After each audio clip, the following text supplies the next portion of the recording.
एक महत्त्वाची अपडेट समोर येते। मुख्यमंत्री एकनाथ शिंदे आज वाशिम दौऱ्यावर असतील, तर छत्रपती शिवाजी महाराज यांच्या अश्वारूढ पुतळ्याचं अनावरण मुख्यमंत्री एकनाथ शिंदे यांच्या हस्ते होणार आहे। यासह मुख्यमंत्री महिला मेळाव्याला संबोधित करणार आहेत।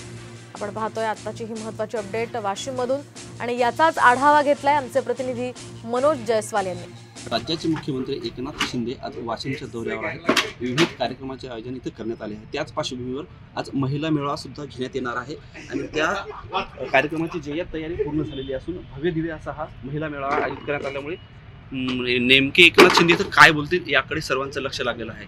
सकाळी 11:30 वाजता एकनाथ शिंदे यांचं आगमन होईल। त्यानंतर सर्वप्रथम ते स्वर्गीय बाळासाहेब ठाकरे प्रशिक्षण भवनाचं लोकार्पण करतील। त्यानंतर भावना गवळी यांच्या पुढाकारातून भव्य दिव्य असा छत्रपती शिवाजी महाराज यांच्या अश्वारूढ पुतळ्याचं अनावरण करतील। त्यानंतर दुपारी 1 वाजता या ठिकाणी एकनाथ शिंदे उपस्थित राहणार आहेत आणि महिलांच्या मेळाव्याला ते संबोधित करणार आहेत। एकंदरीत यवतमाळ वाशिम लोकसभेत दुसरा महिला मेळावा असल्यामुळे या मेळाव्याकडे सगळ्यांचं लक्ष लागलेलं आहे।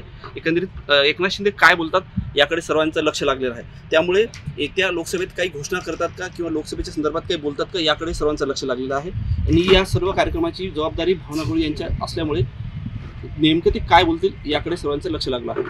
मनोज जयस्वाल, साम टीव्ही न्यूज, वाशिम।